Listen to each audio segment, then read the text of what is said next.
What's going on, everyone? Welcome to the stream. We are here with Ben, of course, and myself, and our new, I think, permanent Tuesday college football guest, Jason Sylva of Betfred. Glad to have you here again, Jason. Always a pleasure, fellas. So, on the docket for today, we have a couple specific college football games that we are planning on talking about. You can see those scrolling through the schedule on the bottom. But we're going to start off with some discussion of line moves that we've seen this week. And this being the second week of the season, people are reacting. Whether those reactions are correct or incorrect, they're reacting. And in some cases, reacting quite big to some things that we saw in week one. So I'm going to run down the biggest three line movements that we've seen on the total side and on the spread side.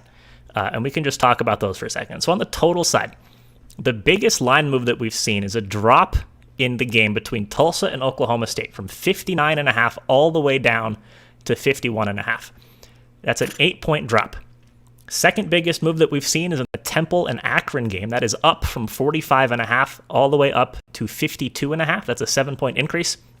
The third biggest shift that we've seen is a 6.5-point swing. Two games where we've seen that. Liberty Troy has gone from 67.5 down to 61. And Georgia and UAB has dropped from 52.5 all the way down to 46. So is there anything in those numbers that you guys are interested in? Maybe spots that you saw that were a little bit behind the curve, talking about the drop now, maybe an overreaction that you'd like to capitalize on? Well, Jason, real quick, I'll start it off with one. I think the Temple line move I completely understand because, I mean, they look god-awful, right? So I guess the market thinks that they're going to potentially give up a lot of points. I'm not going to be betting that one, but that would at least explain why we've seen a move like that. Let's see. We had the Oklahoma State, Tulsa. I don't quite understand that, but I guess it's just Tulsa.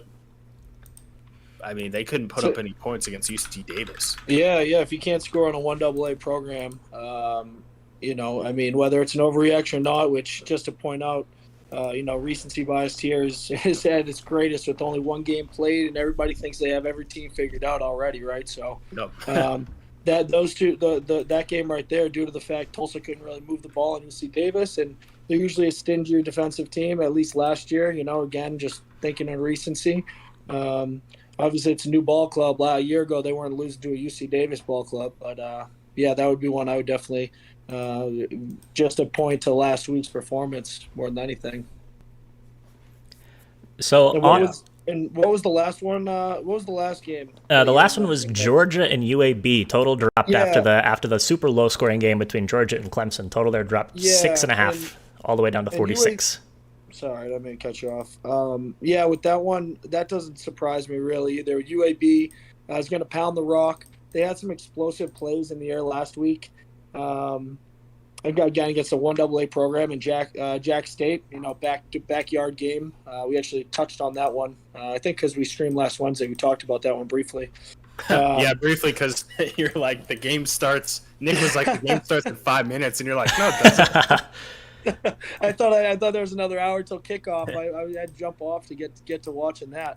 UAB is really physical up front. Not even just because what we saw against Jack State. That's the MO this year. They got a few really strong offensive linemen, especially in the interior. They can pound the rock. They set up play action well, and again, they had some explosive plays last week.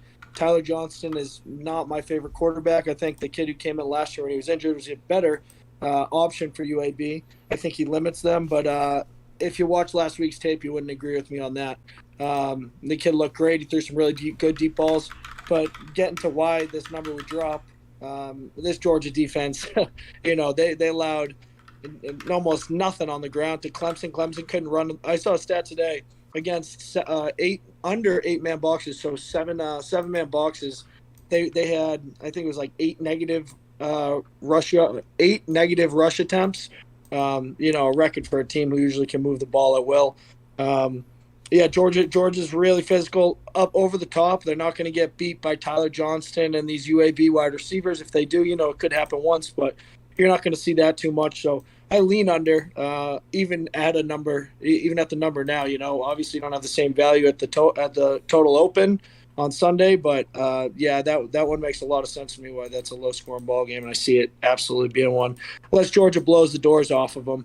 But I don't think that UAB team's going to get beat that badly, not embarrassingly. They're a competitive ball club, so I like the under there. Yeah, and Nick, nothing else for me with those. So I think we're okay. Was there one other one we didn't touch on? Well, No. so those are the totals. But there's some pretty big line moves on the spreads as well. Yeah. Okay. Yeah. So the biggest move that we've seen, nothing at that 8-point level, but the biggest move was in the Eastern Michigan and Wisconsin game. We've seen a 6-point line move there. It opened up at Wisconsin -32, has dropped to Wisconsin -26. The second biggest one is another reaction to an FCS versus FBS game. Would you mind just touching on these, because I'm trying to remember each one. Okay, yeah. Back. So let's So I mean, you guys have any thoughts on that? That Eastern Michigan, I do. Wisconsin, yeah, have at it. I mean, that's your one of your big rivals. Yeah, absolutely. It is an in-state rivalry for Western Michigan. Well, the deal with them is they played St. Francis, PA last week off the top of my head. That's not a competitive 1AA program like some of these others that we talked about, and actually knocked off FBS programs this week. Now with that, Eastern Michigan did not blow the doors off them. The spread was huge. I want to say it was 28, or maybe it was even more than that, in the 30s.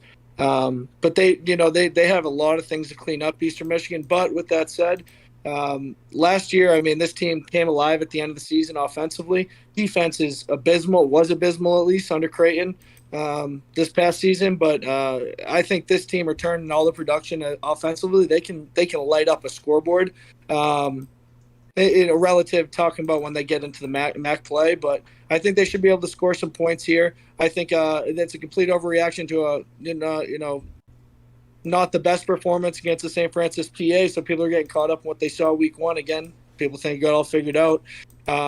Wisconsin lost to a really good Penn State team. I think most people at least, didn't think Penn State with the first year OC was going to be able to knock off Wisconsin. So, while they are a good team, they will be really hungry to come blow the doors off Eastern Michigan. I can understand why that one moved to, it opened into the 30s, and now we're seeing it in the high 20s. And I think that's closer to the correct number than a 35-point spread in this game. I would definitely be all over the Eagles if that was the case. Yeah, so the second biggest line move that we've seen this week is another one. So we've a lot of these. The common theme is teams coming off of games against FCS teams, whether they went well or whether they went poorly. Is a 5.5-point move in the Washington and Michigan game. So it opened up at Washington +1 after Washington lost against an FCS opponent last week. It is now Washington +6.5. Oh, I would love that one number with Michigan. Michigan, I was really impressed with last week. Honestly, I thought my Western Michigan Broncos can compete with them. While they did lose their best wide receiver to injury, NFL guy. This team is pretty talented, and, it's not often I'm saying this about Michigan in recent years. Haven't been the biggest fan of where they've been. They got rid of my guy, Don Brown, made some moves on both sides of the ball, and I was really impressed with them the other day, Big Blue. I think will probably kill Washington, and I'm hoping I'm not getting caught up in the recency of, this Washington's performance in Montana the other night, but couldn't move the ball. I caught that game, and that was fun, man.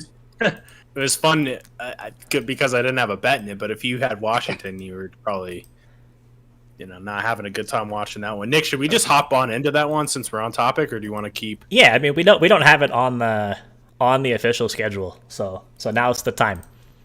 So something that was interesting. So Ben and I were talking about this in the Discord earlier.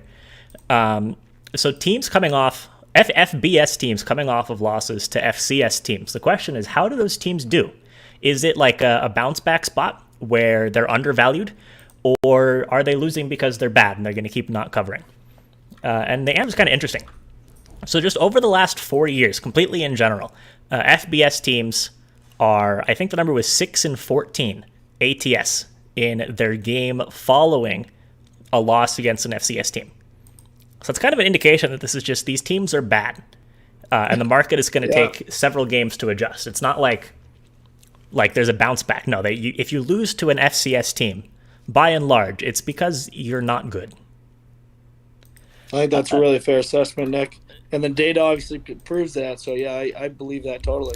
So one thing, though, that I thought was a little bit interesting is I broke it down. I went back a couple more years, back to the 2015 season. Broke it down by Power 5 versus Group of 5 teams. What was interesting is the Power 5 teams, adding in some extra games, are actually slightly above 500 against the spread in these next games. So they're 7-6. So, I mean, that's basically 500.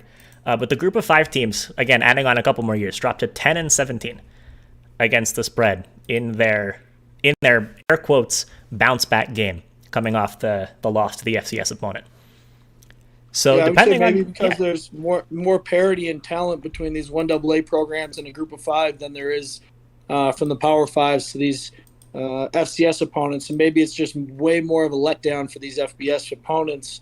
Coming down to play, or not an FBS, but a Power 5 coming down to play an FCS opponent, where it's just really a lack of focus and execution, right? Not a level of talent. So, and I would say often in that case too, these Power 5 teams, I would say, are getting often a Group of 5 team because you're still playing out of conference football in these bounce backs where maybe you lost to an FCS the week before in a really big letdown spot. Yeah, I think a lot of the games that we saw for the Power 5 were against G5 schools coming back for round 2. I don't. Nick, actually, this is one of the games on the docket. Oh, is it? It is. Yeah, Washington. Oh. Okay, Washington, Michigan. Yeah. Well, we could. Right. So Just you want to jump just right into continue the? Yeah, absolutely. Let me pull up the odds here for this game. You just said yeah, 6.5, right? Yeah. Spreads at 6.5. Open at 1. Opened at 1. Yeah, I'm personally staying away from this, and it's at 6.5 now. Total's at 48.5. I lean under, but I just have a lot of questions with Washington because all my preseason analysis on them was that they were going to be really good. I thought that 8.5 was a number that they could hit over for their win total. But now after one game, I'm just very skeptical, of course. You'd sell on them? Yeah, well, I mean, and that's to say the least. if you're looking at win totals, you come into the season ranked in the top 25. You see an FCS school week 1. I mean, that you're checking that one off in a win column. Yeah, that's like every day. A given if you're more or less playing these win totals. You don't even think about that, right? So now, I mean, finding another 9 wins that's really tough. It's considering you just lost to the team you just lost to. So I don't know, Jason. You watched the Western Michigan game. Of course, did Western Michigan play bad? Played terrible, yeah. You know what? They were just outmanned. They couldn't play defense. Is really what it came down to. And even on the other end of that, I mean, what did we score? 14 or 17 points. So I don't know. Something about going over there. I know in past years, Western Michigan has played a lot closer games against Michigan State than we have against Michigan. And just every time we've gone to the Big House, we've gotten beaten pretty good. So I'm not surprised in the sense of like, you know, these MAC teams, they go to these Power 5 conference games, and I mean, we do see the, you know, Group of 5 beating the Power 5 teams. I'm not saying it doesn't happen or anything, but with these MAC schools, I don't know, just more often than not.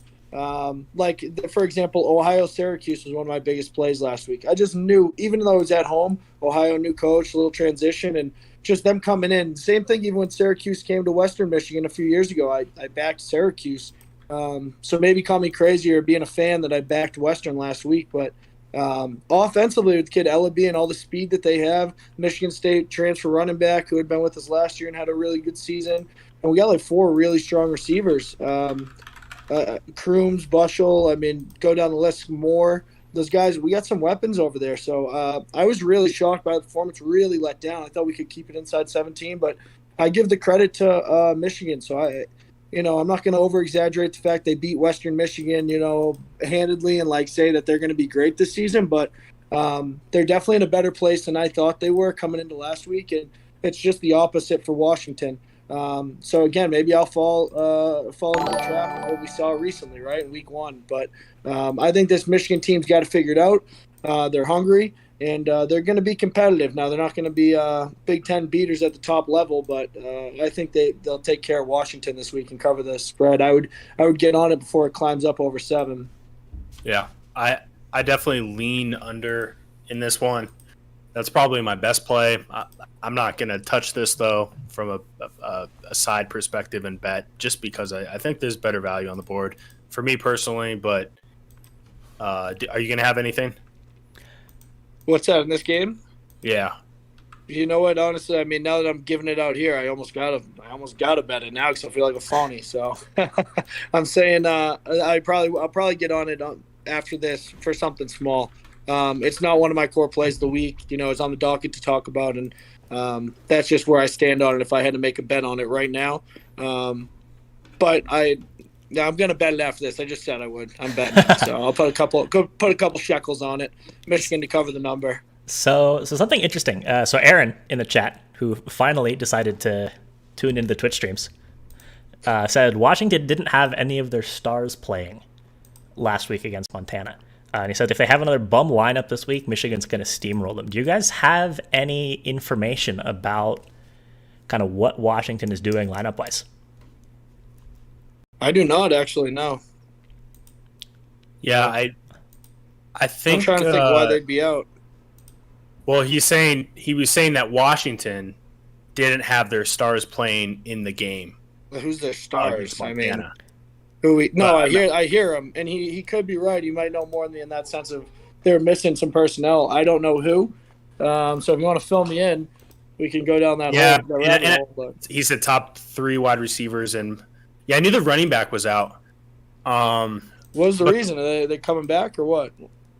Yeah, I'm not. I think the running back was injured, and I think one of the other guys, or maybe I'm flip flopping it. There was like a suspension, but I guess at the same time, it's like, well, was that 25 point worth of a loss if those guys were out? Yeah. It shouldn't be. No. But if if they're all back though, at least that's something Washington can lean on.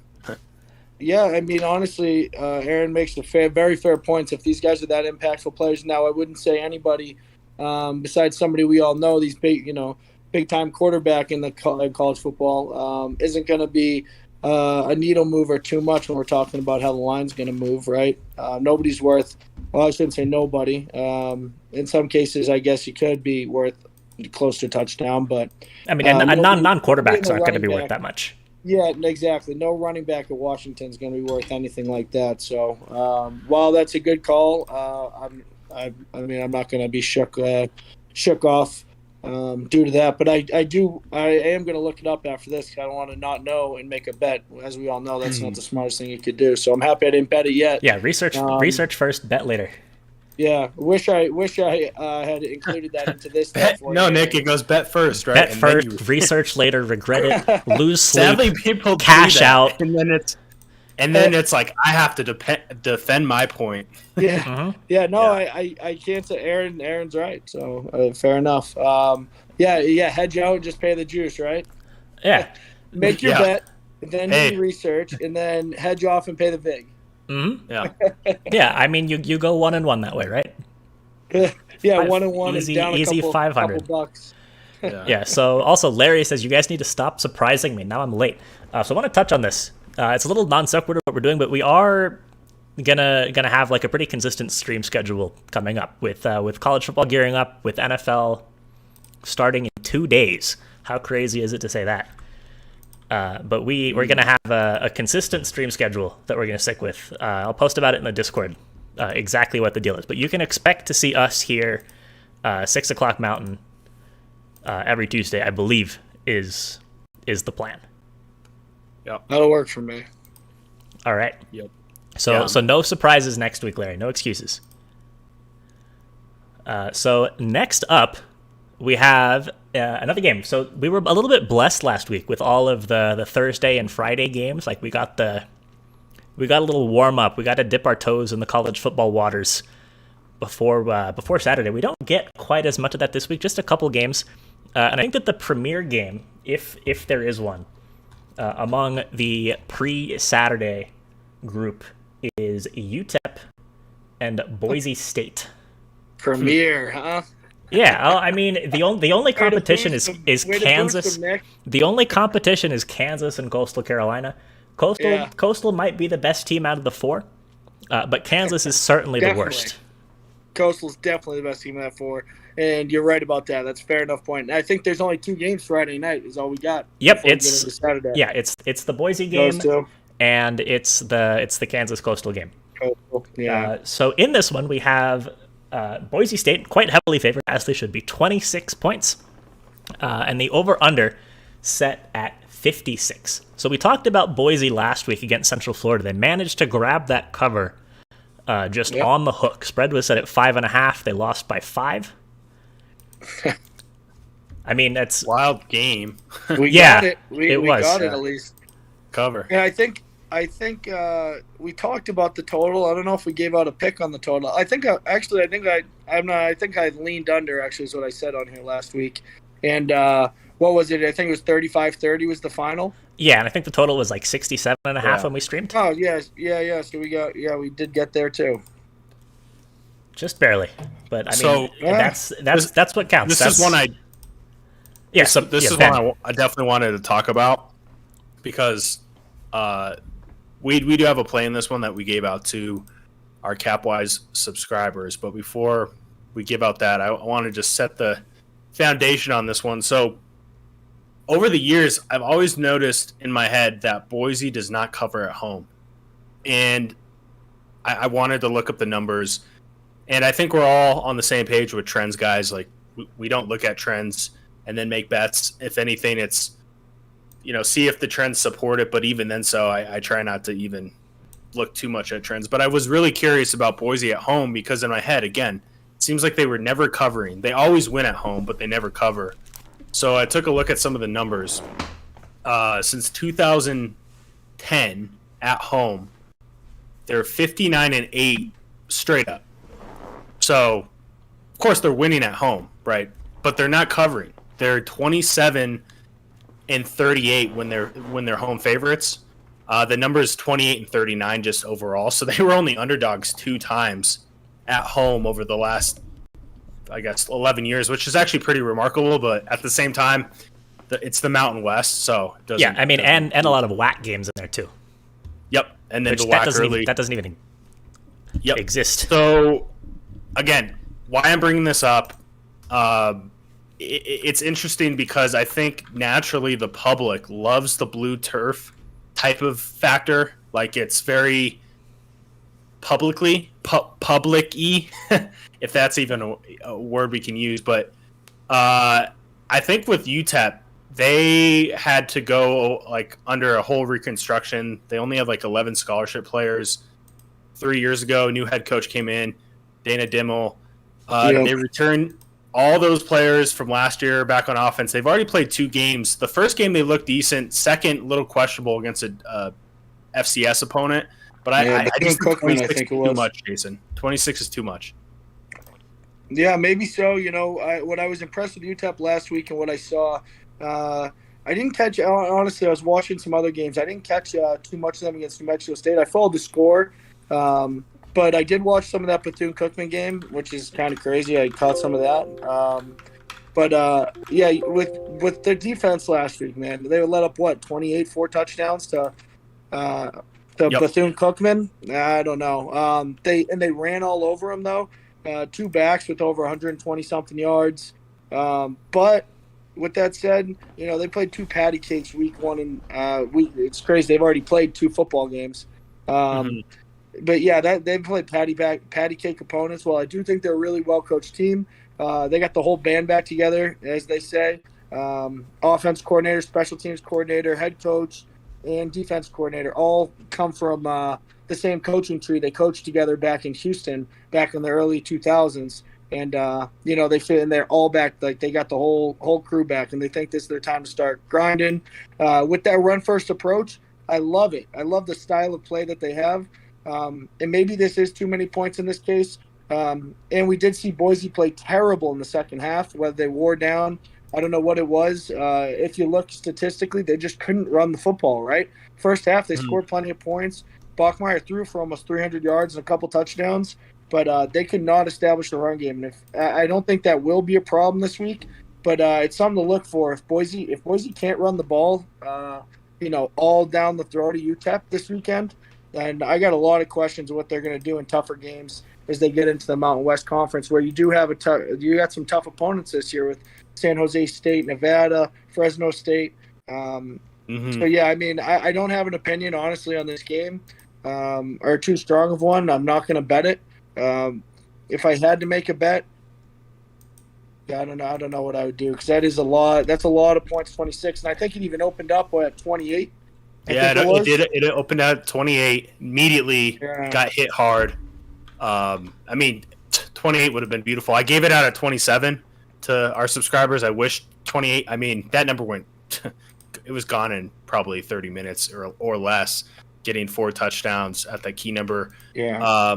Aaron makes a good point though. Oklahoma State is next week, so I kind of get that feeling like, they're going to come into this game and try to, like right now in practice, they're looking at what they did wrong, trying to identify some key spots they need to improve on.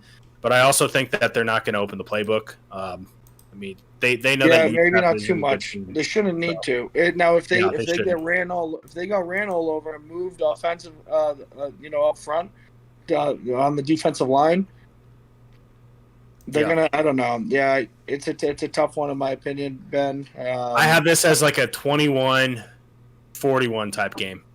It could definitely be a look at spot. It absolutely could. And I think that score could be pretty on par with where it's going to end up. But yeah, tough for me. I mean, you got too many. It's just too many unknowns. Utah's got a really strong run game. They don't play great defense. Boise's coming off a game where they just saw one of the most prolific offenses and best quarterbacks in the country. I think they buckle in and they see an opponent where they just got to stop the run here, and they should be in pretty good shape. I could see it going under. Score, I don't know. But, yeah, I don't know. We'll see. And if Boise, again, it's going to be really a telling game for me more than anything of how this Boise team's going to be. So it's going to be stop the run this week against a team that they know is going to try to run down their throat, which sounds crazy as a game plan, but that's what UTEP's going to have to do is establish that run game. That's the way that this offense operates. And then defensively, can they get then offensively, can they run the football? If they can't run the football, again, they're going to be in big trouble this year. So. Larry, I hope Larry's right in the comments. He said there's no reason to blow them out. So I hope you're right. Yeah, you're right, but I don't know. But they also could just come out in the first half and just put a beating on. This could be a total prove-it game against a lesser opponent. That's not quite an FCS level school, but it's obvious Conference USA. I mean, this isn't one of the best teams in that conference by any means, in my opinion, at least. If they are, I'll be eating crow later in the year because, I think they're competitive. We'll buy you a Miners hat. Yeah, I'll buy a Miners cap. I'll be wearing it around town. I kind of like their helmets, though. I like their logo and shit. They got a really cool stadium as well, actually. You can see the mountains from this field. It's pretty sweet. Got some character. Yeah, little character in this line here. Yeah. Who the hell would want to live in El Paso, Texas, though? Yeah, that's the problem. Not me. This is really side topic, and then we'll jump into the next game. But I knew a company that moved to El Paso, and they're like, exciting news. I was like, now if you're moving from Denver to El Paso, I don't think things are going well for you. Yeah, no, I don't think anybody's looking to do that. I had one buddy I played ball with that. I played a couple years of junior college ball, and a kid, Nick Jones was his name. He was a big tight end out of Buffalo. I remember he went down there and played for a little bit. Told me he enjoyed his time down in UTEP, but he ended up transferring, actually, so I don't know how true that was. But they got to have a hard time recruiting down there, man. Absolutely. Yeah, absolutely. All right, Nick, I think we're ready. Move on to the next one.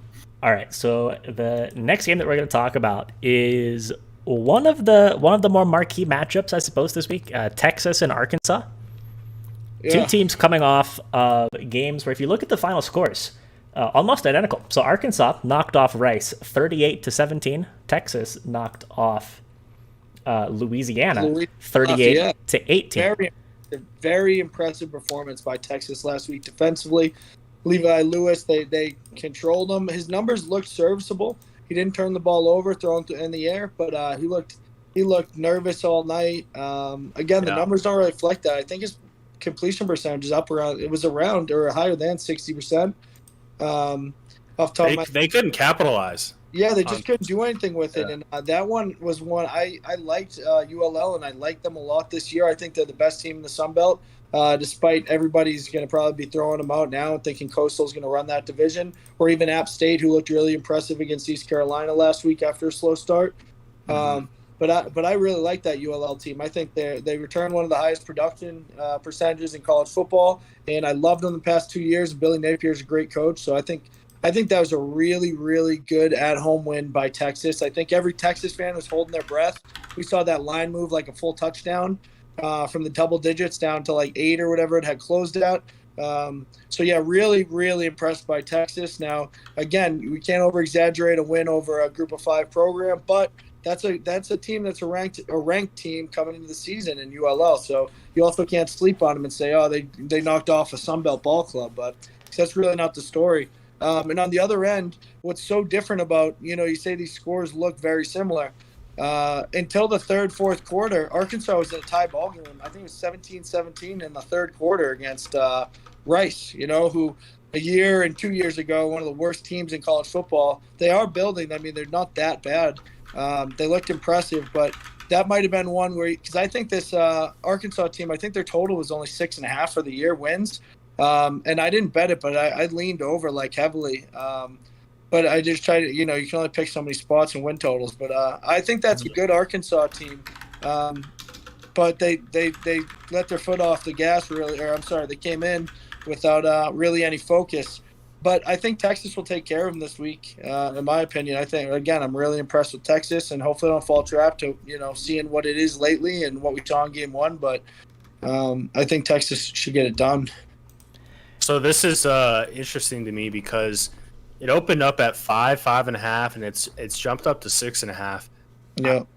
I don't think it's going to go to 7, but if it does go to 7, I would expect the Sharps to come back.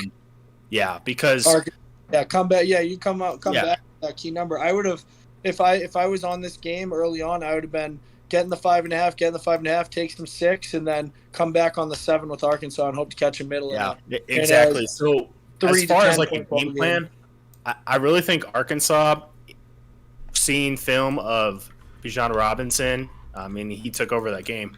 When I say load the box, I'm not saying 8 in the box, but they're definitely going to have a guy kind of around and make sure that he's not getting 5-7 yards of carry. So I think Hudson Carr is going to have to throw the ball around a little bit in this one. He didn't really have to do a lot of that in the ULL game. I mean, he did put up a few touchdowns, but I think he only averaged like 6-7 yards. It wasn't anything crazy, very short passes. But I think in this one, if they decide to do that, it could put them in a somewhat vulnerable position. I'm still not sold on him yet, so I kind of lean Arkansas if it gets to 7, personally. Yeah, I don't hate that at all. I'd probably go the same way. I'm staying off of it. Gets over 7s. Yeah, I think it'll be a good ball game. I think Arkansas is a good ball club. They just started slow last week, but I think Texas is. I think Texas should be able to cover a touchdown. But is Texas back? No. Okay. Texas has been back in week 1 like every year for the last 10 years. Same with Michigan's back too, right? Brian Bennett, our COO at Betfred Sports, would tell you Texas is back, but I think he'd be holding his breath saying that. I think anybody really believes it. With Texas, we might have to redefine what back even means, right? Yeah. Like it's been a hot minute. They were back the year before. Mm-hmm. When Texas beats Oklahoma, they're back. I would say that's fair. Yeah. That's fair. Yeah, it's like Michigan and Ohio State. This would be, if they could handle Arkansas this week, would be very impressive week 1, week 2 against the program. When you scheduled ULL a couple years ago, because these games weren't made in a couple of days or even a year or two. When they scheduled ULL a few years ago, I don't think they thought they'd be coming in with a new quarterback playing the top 20 team in the country, week 1. And, they checked the box, and this will be another game. It'll be, show me, and we'll see what kind of club this is in the Big 12. Yeah, Aaron actually makes a pretty good point here. in my eyes, instead of me taking the +6.5 or +7, I might just sprinkle some on the money line, to be honest, because it could just be one of those games where Arkansas is at home. Texas's first spot on the road. Who knows? Right? I almost like that a little more than the. It's hard. Definitely more than the +6.5. The +7 is interesting if it gets there. So, I don't know if I'll actually bet it. I got to think about this one, but yeah, it just seems kind of trappy. It really does. It's giving me that feel. So yeah, if anybody, I think the score, just people who just look at scores, right, and compare teams based off scores. I think that's where you could see a lot of that public money could be in on Arkansas, though, because guys would be like, man, Arkansas is not bad. They've won by 3 touchdowns last week. Well, if you watch the game, but with that said, doesn't mean that public side can't win. I think public side also could be the sharp side too in some cases. So, but do you really think though that if we were to pick just one public side, and I know that it really doesn't matter at the end of the day, but it would probably have to be Texas, right? Like if we were to have to pick one. Yeah, I would think. I don't know. Actually, I guess. What do you think, Nick? Tough. Just from like the outside, more of an outside perspective. Like which side of this is the public on? Yeah. I mean, like if you were just to look at it, who would you take in this game? I mean, or do you think someone who would just? I think a naive bettor is probably on Texas here. I mean, they've got the number next to their name. They're the favorite. They've got the name recognition. I mean, Texas has to be the play for the completely naive bettor here. Okay, because I was thinking maybe a naive bet. Sometimes I don't know, overthink things, and I think, well, you could make a case that like a public guy's just thinking Arkansas is a good team, SEC team. Everybody loves betting SEC teams. Texas is always overrated, and Arkansas is at home catching a touchdown. But I mean, so do we know what the actual numbers are here? Do you have access to? No, like the handle percentage and stuff. Oh, you know what? If you want me to bring some stuff on next time, I can. Obviously, that would be. We would love that. Ben loves that. Yeah, what I will say, and I just be completely transparent. Obviously, we're running we're not taking as many bets as William Hill or DraftKings yet, or FanDuel for that matter. So as far as like getting a real gauge, it's going to be a lot smaller volume of where the public's at and all that type of stuff. But it also would be cool and just helpful because if we're having you on Tuesday, a majority of the money is going to be by bigger, sharper bettors. So it would be interesting just to see that at that point in time. Yeah, you're right about that. So I definitely be aligned with that stuff. I mean, I can open up my but yeah, I can get that information. Yeah, absolutely. Cool. Yeah, so as for this one, I'm going to kind of wait to see if this gets to 7. I don't know. Yeah. I go back and forth, so maybe I'm just going to stay away on this one. What's the total at in this one? Total's at 56. 56. Arkansas's got one of the best wide receivers in the SEC. I mean, they can make some dynamic plays if they can deliver the ball and protect up front. So I don't hate to play to the over, honestly, and I think Texas is going to get theirs. But yeah, again, it's just a lean of mine, just talking the game off the top of my head on a Tuesday afternoon in a game I didn't bet. Yeah. Also, Larry asked about the team total here. Team total for Texas is 31. I don't know. Yeah, that's good. That's a good number. I mean, that's a high number. You guys know I'll go off about a game for too long if I have have conviction on a side or whatever. But I'm not going to sit here and tell somebody to bet something I don't love.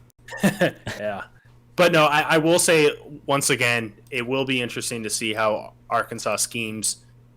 I mean, it could be the Hudson card, come out game. So we'll see what happens. Yeah, it'll definitely be a good game. Absolutely will be, and it'll be again. I keep saying it, but we're in week 2 here, right? So, getting caught up in what we saw week 1, you can't do, and then week 2, I mean, with the same principle, you can't get caught up in it either. But it doubles what we know about these ball clubs. Yeah, more data points to kind of look. Yeah, exactly, and a different defense, and Yeah, I mean, total different team we're talking about. So yeah, perceptions changed massively between week 1 and week 2. A lot, like you said, some guys come out look like world beaters in week 1 and limp into conference play come week 5. You know, so Yeah, I mean it's important to react, but not overreact. I would say so. Regardless fair, of like a team coming out and performing really strong or really weak, it seems like a lot of information, but it's still just one game.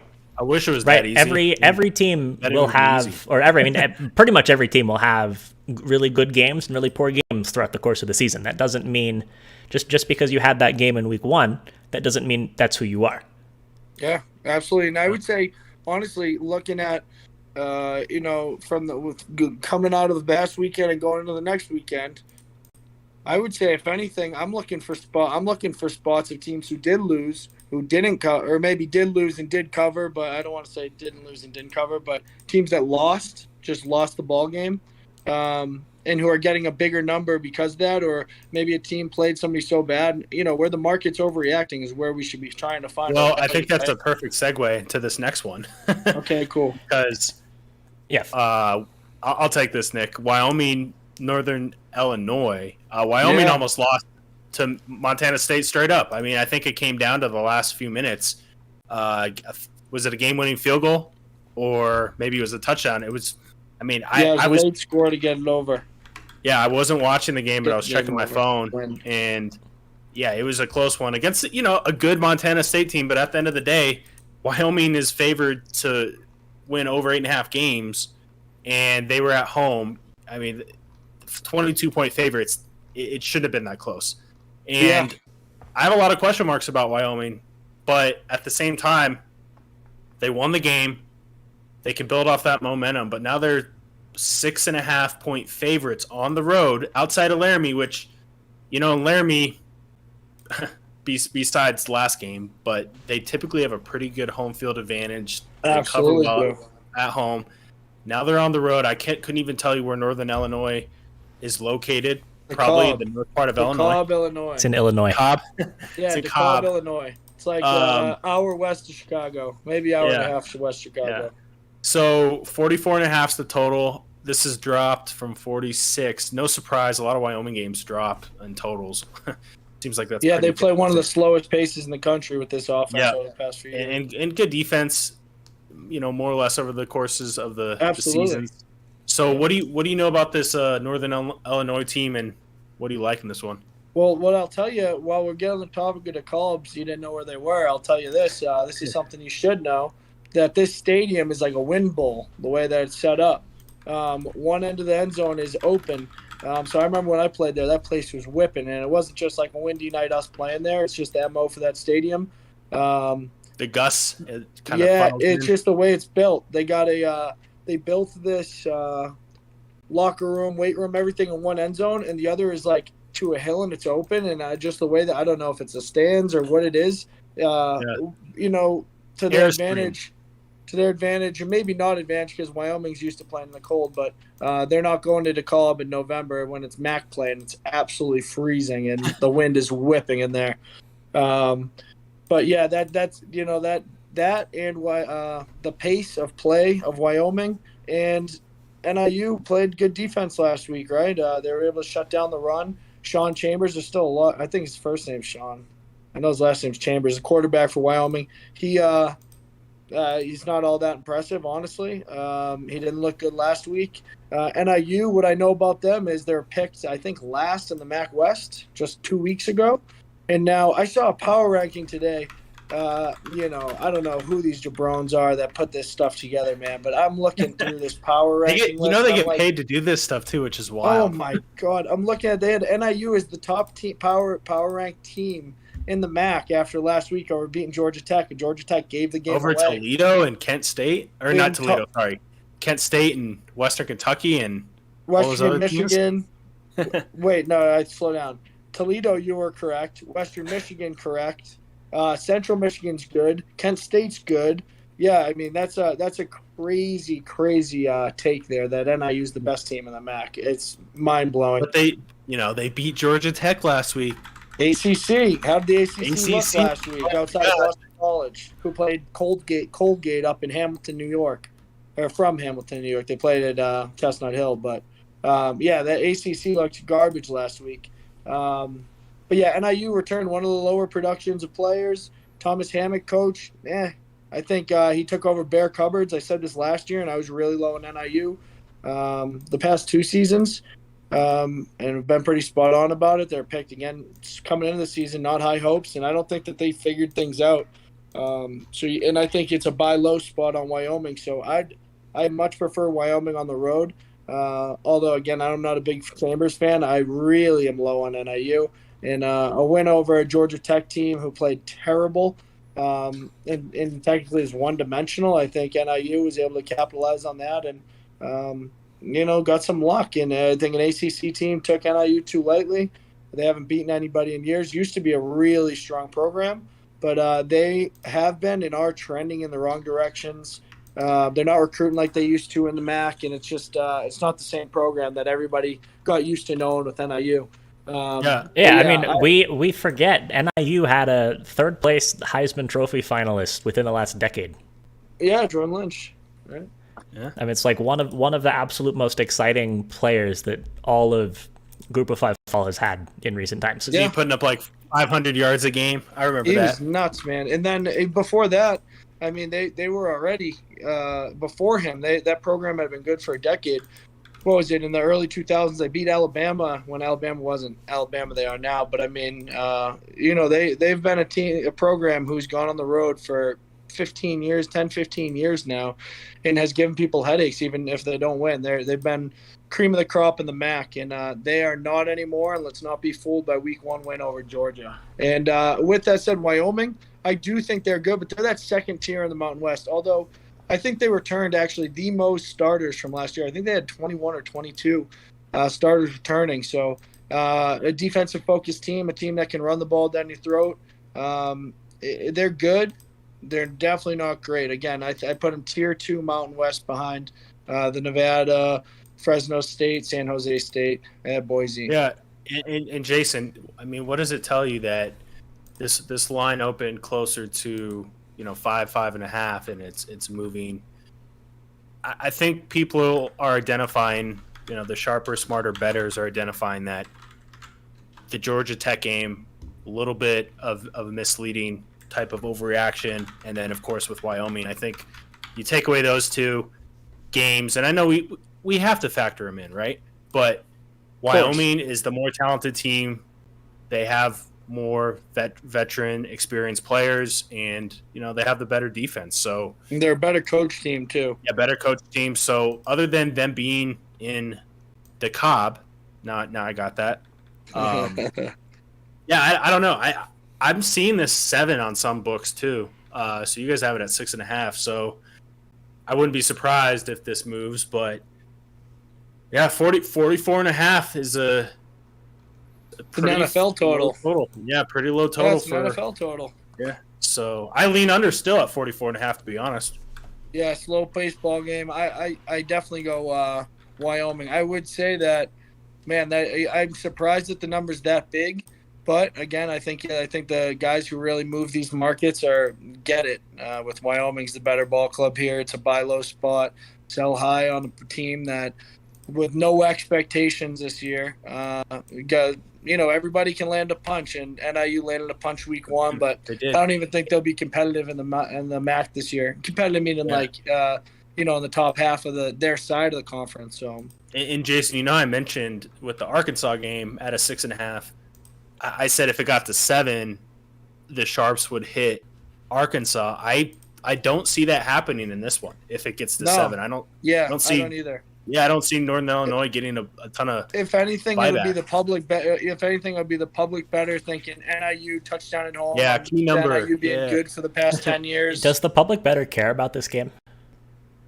Probably not. No offense. No offense to any middle, fans of these teams.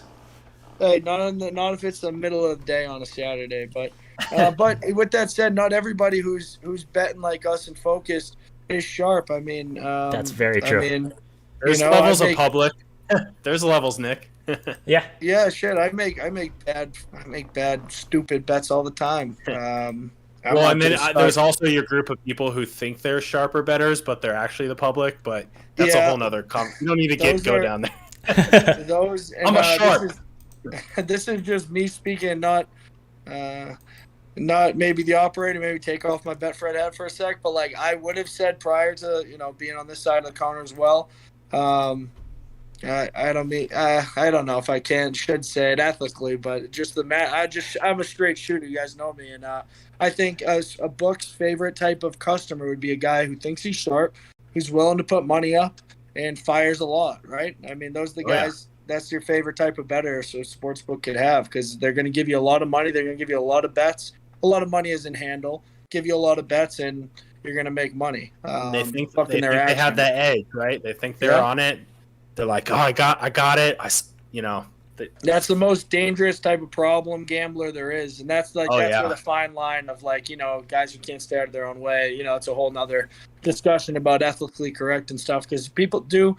Believe it or not, as a bookmaker, a lot of people do get cut off, whether it's their family or you overhear something at the counter. If a guy's in a book and he's, I can't afford to lose this one, stuff like that. There's statements like that guys will get put on the list where they got to take time off and can't bet and whatnot. And some books won't take their action just out of, to be ethically correct. Not all books do that. It's like the drunk guy at the bar, man. Like, you're cut off, dude. You got to cut him off. Yeah, exactly. Some people do. And that's not the point I was trying to get to or anything, but just speaking on it, honestly, from this side of the counter, we've been trained on those type of things, and especially people in the front of the house, who are dealing with customers day in, day out, and get to know these guys and whatnot. So don't be an idiot. That's my advice. Don't be an idiot. Don't be an idiot. So are you personally going to bet anything in this one? Yeah, I'm gonna bet Wyoming, definitely. I haven't bet it yet. It wasn't one of my Sunday plays or anything, but when the lines came up, but that's definitely something that I'll be looking at, and I'll probably want to get on now before it goes to 7, especially if you're seeing already some 7s popping. I could see this being like a 28-17 type game. Yeah, I was going to say like a 28-10 game. Yeah. Yeah, I think a low-scoring ball game. Well, 28-17 would make it. That'd make it points. Right on the number. Yeah, that's right on the total. You didn't even realize that doing that math? You're just shooting. Yeah. I mean, it seems fair, but I initially was kind of leaning under too. Ben's a math whiz. Yeah, Ben should be an odds maker. Ben when you talk to Nick all day, every day, it kind of rubs off. So thank you, Nick. That's what I'm here for. The Cowboys parlay. That sounds. Who? That sounds what Jason was just talking about. No, I'm just kidding. Parlay the Cowboys and the Cowboys. Dallas Cowboys, Wyoming Cowboys. I mean, we can throw in some more Cowboys too, right? Yeah, we can get Oklahoma State. Who else we got? We can parlay the whole ranch. Does Red Raider count in this? Come on, let's throw them in too. Yeah, Oklahoma State. That's a freaking barstool. Like, that's the promo that they make for you. That they force you to bet on as you're welcome. Big Cat. He's gonna have his pistols, his 6-shooters up. Yeah. You saw their overs competition they launched today? I saw it briefly. I'm gonna look more into it. I don't know. Quick synopsis of what it is, and it's nuts to me. I love what they were doing, like a social betting type of thing with a leaderboard, and bring people in. They're taking the top 100 finishers for the year and bringing them out somewhere and doing like a contest. But what they do, they incentivize you just to bet. So I mean, they know what they were doing with the customer base that mainly bets with them, right? Just play foolish plays, basically, right? Only overs, only other parlays. So what they did was they're doing a contest. You get incentivized. You get points for every over you take betting from now to the end of the NFL season, right? The more overs you take, the more points you accumulate. The bigger the bet is, the more points you accumulate. So you don't win on winning percentage or losses or anything. It's just, hey, who's going to spend the most money on overs betting with us throughout the season? And then, the big draw is at the end of the year, they'll bring together whoever was at the top of that leaderboard for an event to see who the best over better is. It's insanity. That's Yeah, incredible. sounds like something that we would not be into. Especially, No, I personally play on like across all sports. I would guess that I play 75% unders. yeah, as you should. Unders are the way to look. Whether it's win totals, whether it's games, you know it. Now overs hit. Of course, everything Yeah. hits in time. Or at a certain percentage. But yeah, I mean, it would have been cool, and something that we're working on is a social leaderboard type betting where weekly, monthly prizes and stuff to the leaderboard winners go head to head and stuff like that. With point spread, playing point spreads and totals over unders. Now that would have been cool, and then it'd be like a real handicapping contest. But just for whoever bets the most overs is the winner. It's like, come on, man. It's totally something I'm not shocked that they're running. Let's put it that way. Yeah, Yeah, no, and the other thing- it's like not even a gambling thing at that point. You're just like, who can spend the most money to get a ticket to this event? Yeah, it's exactly what it is.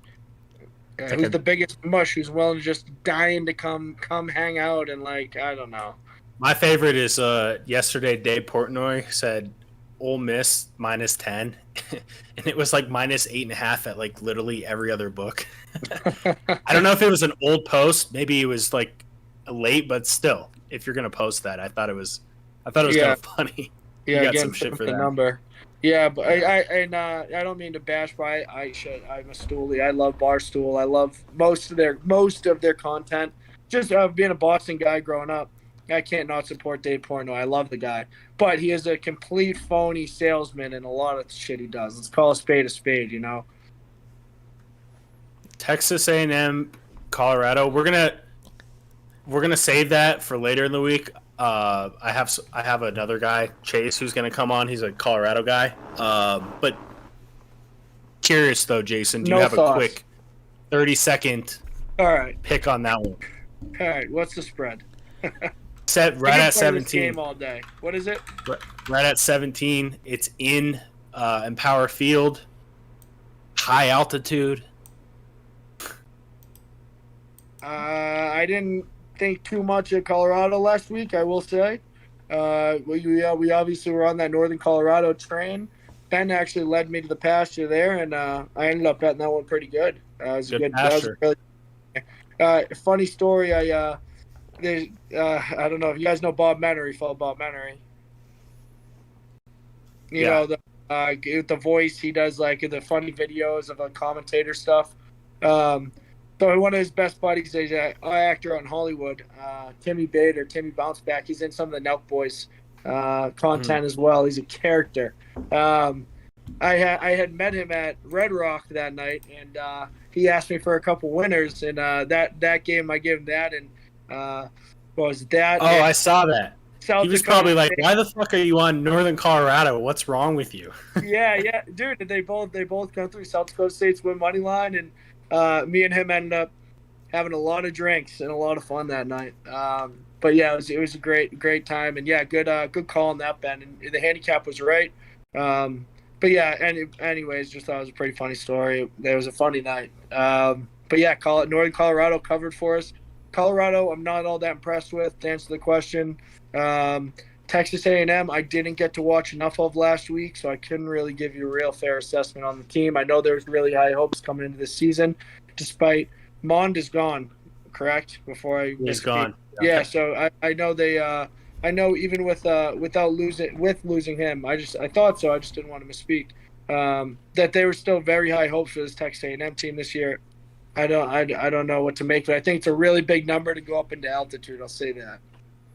Yeah, no, and maybe Colorado held back a little bit. I don't know. Yeah, you know what? Like you brought up earlier, teams like that aren't opening up their playbook when they're playing a team like an SEC ball club or whoever, whatever, a big Power 5 team the next week. You're not opening your book against a in-state 1AA ball club who didn't even play last year. Took the year off in the Big Sky of Northern Colorado.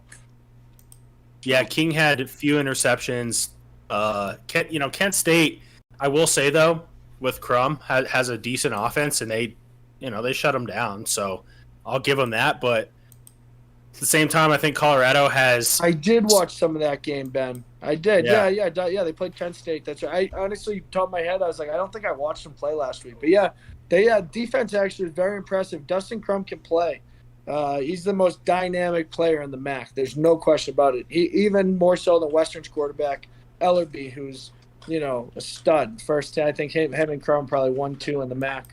But yeah, that was impressive. I do remember that. So. Yeah, and I'll ask you one quick question after this, but I just wanted to say that Kitty Cat, aka Quinn, he said Brendan Lewis didn't. Or they didn't let him do anything, which is fair because if he gets hurt, they have like 2 walk-ons basically behind him because Shrout got hurt, the transfer from Tennessee towards ACL a week before the season started, and I actually think he was going to start from what I was hearing. So Brendan Lewis is the dual threat guy, so like he can't take any big hits. So it's going to be interesting to see if they kind of let him play, like what They need him to play and take hits to beat the Aggies if they have any chance, and definitely to cover. Okay, and last thing, Jason, any last games you want to discuss, or maybe a pick that you want to give out? You're gonna pull my video away so I can go to my notes to see a game that I would feel comfortable giving with right now. I have a handful of bets. It screws up the camera. It's kind of funny. Oh, what it does to me? Yeah. Ben can like move back and forth a little bit, and then like, hey, it's Jason, and then move over here. Hey, it's Ben. All right, Western Kentucky +7 against Army. I think this one's moving the wrong way. I would looking at this one. I swear to God. Yeah, I'd take Western Kentucky at the 7 before it comes back. I'm surprised it's sitting there, and then I would buy again if it goes to 7.5, 8 to get a better average number, right? But I think it opened at 4 and it's up to 7. I'm getting a touchdown with this offense. I will say Army looked very good against Georgia State. I leaned Georgia State last week. I was awfully surprised at how good. Does this go over? What's the number? I think it's at 50 something. Just because Western Kentucky can air it out. Yeah, they got that Houston Baptist quarterback. He's Zippy or whatever, something like that. Zappy. I think his name's Zippy. You're thinking Akron. You're thinking Akron Zips. No, it's Zappy. It is Zappy. Not Zappy, yeah. It is Zappy. I knew it. Yeah, he. I mean, everybody's talking about him, but Western Kentucky, Hilton's a good coach. I think defensively they're strong on the defensive front usually. Yeah, I definitely I would lean that Western Kentucky. Well, I've already bet it actually. Western Kentucky up to 7. The only thing that scares me though is Western Kentucky last year did get ran on by a few teams, so they're coming right down the throats. Yeah, so. But when you got a team like Army, I think, and you're well coached and you got some dogs, I think. Unless they get out executed, which I mean. They might in some plays, but I'm going to lean on West Kentucky getting a touchdown because they're going to be able to score on Army, I think, unlike Georgia State was last week. Georgia State lost badly. It wasn't even a close game off the jump. That's why I think with me liking the over, I do think we're kind of aligned, though, because I think Western Kentucky can score and they can keep it close. I think they can cover. Yeah, I think they can. I lean to the over as well. I don't think that Western Kentucky is going to shut down Army's offense, but I don't think Army's going to look like they did last week against Georgia State. It's another one of those spots. When did Western Kentucky last play the option? It's probably been several years. Well, I'm trying to look through their old schedules to see if I can find anything. Well, it's just that no one in the MAC is. They play in Conference USA. They're Conference USA. Total, but the point stands. What do we say? 54? Yeah. 53.5. I'm showing 53.5. Yeah, lean over there. Initially seemed a little low to me. I was going to guess it would be closer to 55. But at the same time, Army does run the ball, so the clock's going to be ticking, but they're efficient. That's been damn near all they do. I know. What is it? It's probably 90. Like Kentucky. Stack the box, stop the run, responsibility football, well-coached ball club, got a good offense. I just think that the 7's a good play. Well, Aaron, the real question is, have any of the defensive players ever seen an option before? It's the real question. Man, it's more. You know what? It's principles. I know it's I principles. guarantee they have at some point. Yes, whether it's high school or whatever. It comes down to how it's coached. So has the defensive coordinator played against a lot of option games, and how did he do against them in the past? That would be what you'd want to look up. Oh, yeah, that's a good point. Not the head coach, really. Yeah. Not the head coach, defensive coordinator. I remember when I was at Western and we played against Georgia Southern. They blew our doors off. Matt Burrito ran through me. I played the worst game of my life. Never forget it. Yeah, I played embarrassingly bad. Yeah, that was the worst game of my life. Gives me nightmares, I swear to God. But Ed Pinkham was D coordinator there. Ed Pinkham was at Elon, and I want to say it was Charleston Southern or Gardner Webb, one of those schools that he played against when he was at Elon and played through those 1AA schools, was a big rival of his. And he was says he's, paying a stop in the option, knows how to do it and shit. But the next year they did shut it down, so I shouldn't take credit away from Pinkham. He's a pretty good coach. Yeah, anyways, I'm rambling on about this story, but long story short, he was the guy, for years he knew about the option. He's played against the same offense that Georgia Southern had ran for years when he was at the 1AA level, and he had the recipe to how to stop it, right? We didn't tackle well that night, but in principle, that's who they're going to go to, is they're going to lean to the guy who's got experience around it, and it's D coordinator. So if this D coordinator has any experience in stopping the run in an option offense, it would be an interesting stat to look up. Go to his history, look through the teams that he's played, and you can use some logic and a little research to see the outcome there. But that would be a good way to handicap this one, or any time that somebody's playing Army. I like it. Yeah. So probably doesn't mean anything, but the last time that Western Kentucky, just to answer the question, played against a triple option team was back in 2014. Wow. Obviously, no players still playing. I have No. unless they got 5 medical red shirts or something. Red shirt, brought back a COVID year. Yeah. I will say, actually, there are kids playing from 2015 that I played college football with. I graduated 2016. But there's kids that I played with in 2015 that are seniors right now. Because they got the red shirt, medical red shirt, and then the COVID year. COVID year. Just a red. No, I think it would just be just a red shirt or a medical red shirt and COVID. I know that there's a couple 7th year seniors playing. Yeah, this year. I think they literally got a third because people can get the regular red shirt and the medical red shirt. You can. And then people who already had that, and then everybody's granted another year. Yeah, of COVID. Yeah. So yeah, there's got to be some BYU players that are pushing 30 with that. Yeah. Yeah, right. Come in at 23, and then you play 6 years of college. And 20 or whatever you are. Yeah, I went and saw a kid that I played with and mentored a little bit in my 5th year when I did a 5th year grad year at Idaho. A kid that I got to mentor a bit was a true freshman. He was already getting burned. His father was a D coordinator at Eastern Washington, so he ended up going to play at Eastern Washington. He's now the captain. He tore his knee last year, and with the COVID year, he got another year back, and that was in 2016. But then there's kids from 2015 that I played at Western Michigan with. One, Wesley French, off the top of my head, who's the starting guard or center for Western Michigan now, and he was a big son of a gun when he came in 2015, and now he's a 5th, 6th year senior, I think he would be. So yeah, there are guys out there, and those are just my personal experience playing with kids because I played those years. But yeah, it's pretty weird, right? That's a long time. Jason, I figured out who the defensive coordinator is, Maurice Crum. Okay. He's kind of under the coaching tree of Brian Kelly, and he's a linebacker, so I think that's good. He's not a secondary guy for this. Yeah, right? Definitely. He knows where to put his guys in position. He was at Western Kentucky for several years. He wasn't there in 2014. Grad assistant. I guess he did coach cornerbacks at Indiana State, which is funny that they would put a line, which happens, but it's like, hey, Jason, you got the cornerbacks.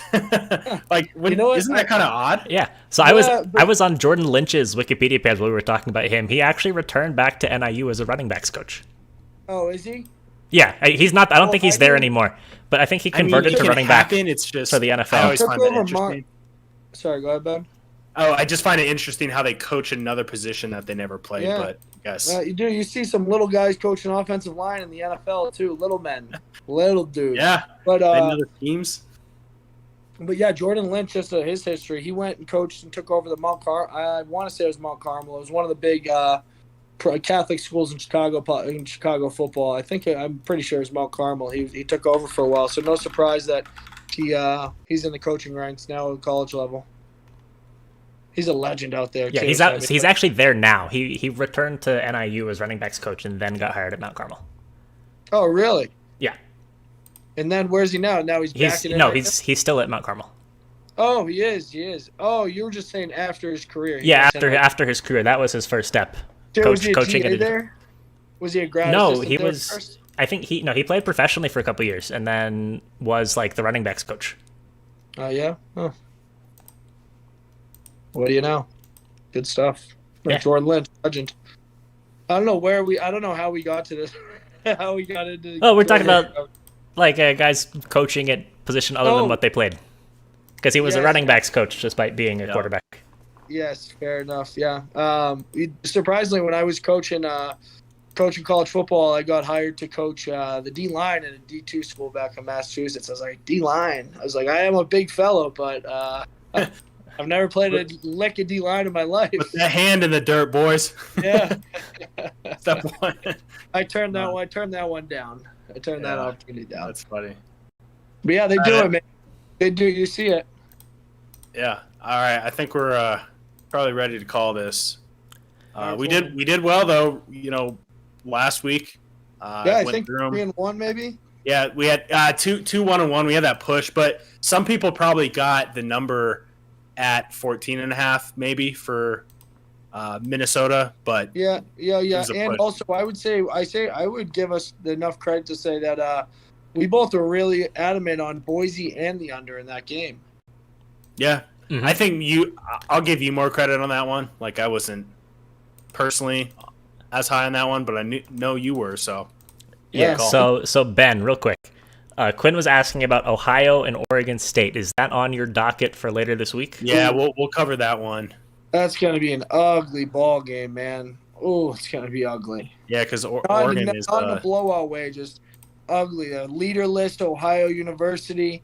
Frank Solich is gone. It's their bare cupboards. They got their doors blown off by a bad Dino Baber Syracuse team. But that was one of my biggest bets last week was Syracuse. I think. It's Ohio State. It's Ohio State. Oh, okay. That's going to be even uglier because there's Ohio State, Oregon State. Yeah, no, Oregon, Ohio State. No, Oregon. It's Oregon, Ohio State. Holy shit! All right, you would think I'm drunk or something. I mean, maybe you are. No, don't say that. I mean, you're allowed to crack open a cold one on stream. We're not stopping you. All right, I appreciate. You've done it before. You're gonna do it again. Yep. All right, well maybe we could, but I wouldn't come on here secretly drunk or something. No, you just got off work.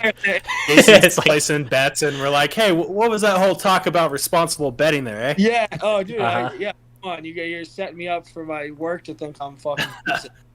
Come on. Yeah, that's always the funniest feeling where you're like, 4 or 5 beers deep, and you're like, I could put a unit on this.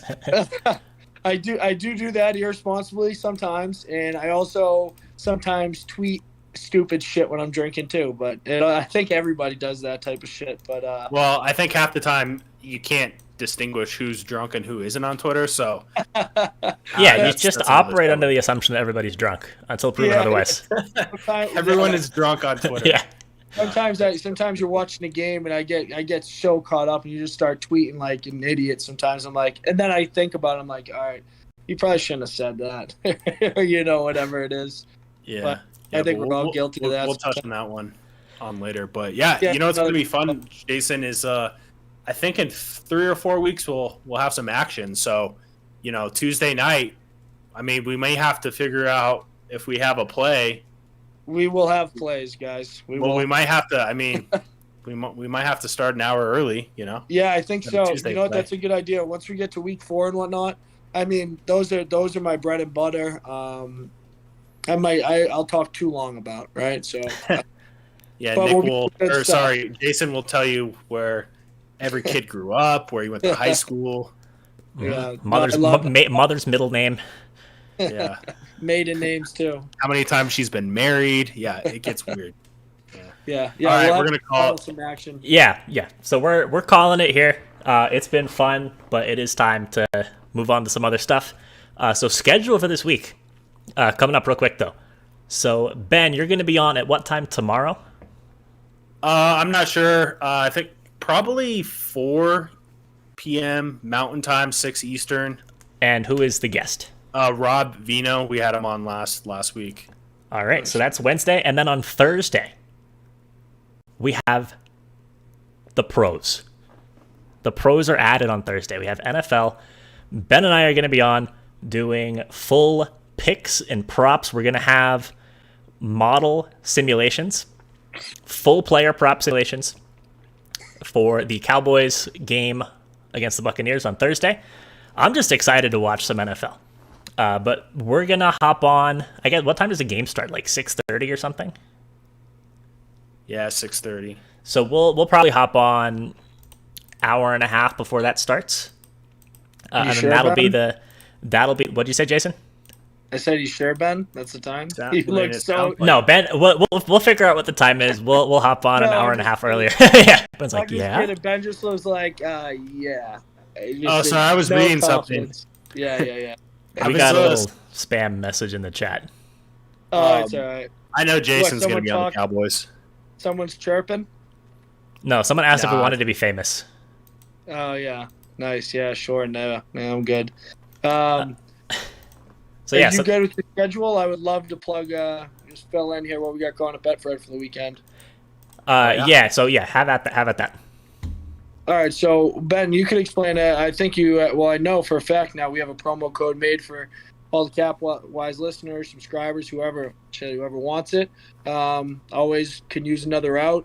We have a great, pretty good offering. I'm not going to sit here and say it's the best offering of the most markets in the world, because I mean everywhere, each state is restricted to what the gaming board allows us to offer, right? So, but we have a very good offering with Betfred. Ben, if you want to explain the promo code. Yeah, and starting next week, we'll have the link and the promo code that we can literally put in the Twitch stream, but we have the promo code.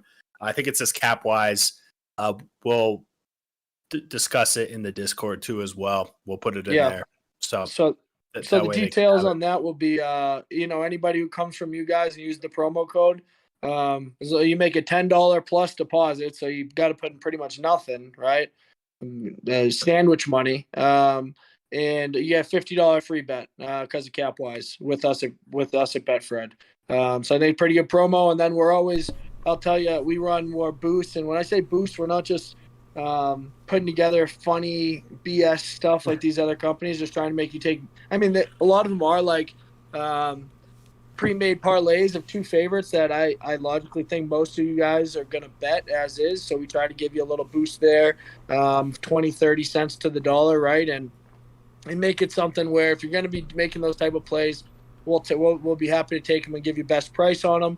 And then in college football, and then what we'll do, we will 100% have a lot of teams boosted, whether it's a spread boosted to plus 110 or a favorite in the minus 130, 140 range at even money, stuff like that. So, and that's college football and NFL. As far as NFL goes, we're doing dime lines, so minus 105 on each side, or minus 100, minus 110, whatever it is, 10 cents is the straddle between the two numbers. We'll be running that for the NFL all month. And then this week, we do have some for Colorado State. Either of those games, side or total. You bet on it, $200 50 bet, $250 up to $250 bet. If you lose your bet, we'll give you half your money back. we're doing the same thing in Iowa with the Iowa teams as Iowa State and Iowa play this week. So I'll helping take Colorado plus 17 right now. Let's go. Yeah, if you get 250, if you lose it, man, we'll give you 50% of that money back. Get 125 back in free bet, right? And then, sorry, the long-winded, but we're doing a ton of shit. And the last thing would be an NFL deposit offer. So Thursday through Sunday, from kickoff through Sunday, whether you're new or an old player with us, we're not discriminating against our old customers or older customers who've been loyal and playing with us, unlike most books do, where they just offer these to new guys. Up to $1,000 back. So a $2,000 deposit will get you a $1,000 promo cash. The only stipulation with it, and it's just, I got to explain this because people think it's like scummy or scammy or something, but it's like we can't just give that and then have, just people bet with us once and then take off and go to another book. Those people, I mean, we don't want business, I get people are going to do it, but, they're not going to be people that, are going to sustain business for us or give us, the regular action. So that will be broken up into 4 weeks. So you deposit $2,000 with us over the weekend, Thursday through Sunday for the NFL. We'll give you $1,000 back. It'll be $250 over 4 weeks. So every Monday or Tuesday, we got to determine that still. Obviously, we got a couple days, but every week we'll give you 1/4 of that money, up to $1,000 back. So some good money every week. You'll have some free money for betting and for betting with us at Betfred. So I think very competitive compared to what everyone else is doing. We can't.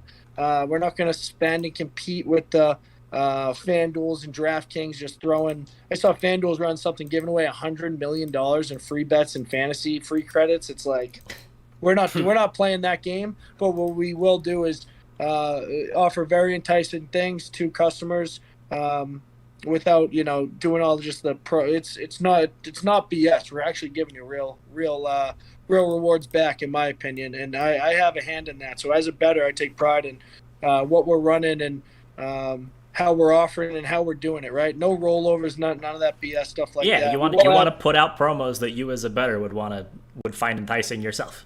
Exactly. That's why they have me in position doing that stuff as the market analyst here at Betfred. So I love to do it. I encourage feedback as well. I have guys message me on Twitter all the time, whether it's a complaint or whatever it is, and always try to help and have the side of the bettor, although I am on that side of the sports book, And when they don't like the outcome, I'm explaining, hey, man, this is why it is. I mean, we are a business, right? So, yeah, it's been great, and I hope I encourage anybody who has problems or compliments or criticism to always feel free to reach out to me on behalf of the Betfred stuff. So always we'll get back to you and try to help as much as I can.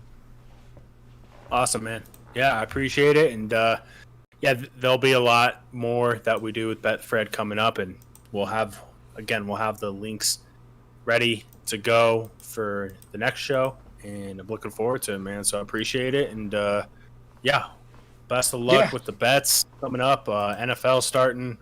I'm excited. It's that time. I'm stoked. It's gonna be another long night, but model's gonna get done. I'm looking forward to seeing what you put together. Might get excited. The at everyone notification at like 4 or 5 in the morning that Sims are done for Cowboys Buccaneers game. Awesome, man. Yeah, great stuff. I love what you guys are doing, so keep it up. Cool. All right, Jason. We'll talk to you guys later in the week. Yep. Have a good one, guys. See you. And thank you, everyone, for being here. We appreciate it very much. We will see Ben will see you tomorrow, and Ben and I will see you on Thursday, and Jason will be back again on Tuesday again. All right, guys. Later. Good luck.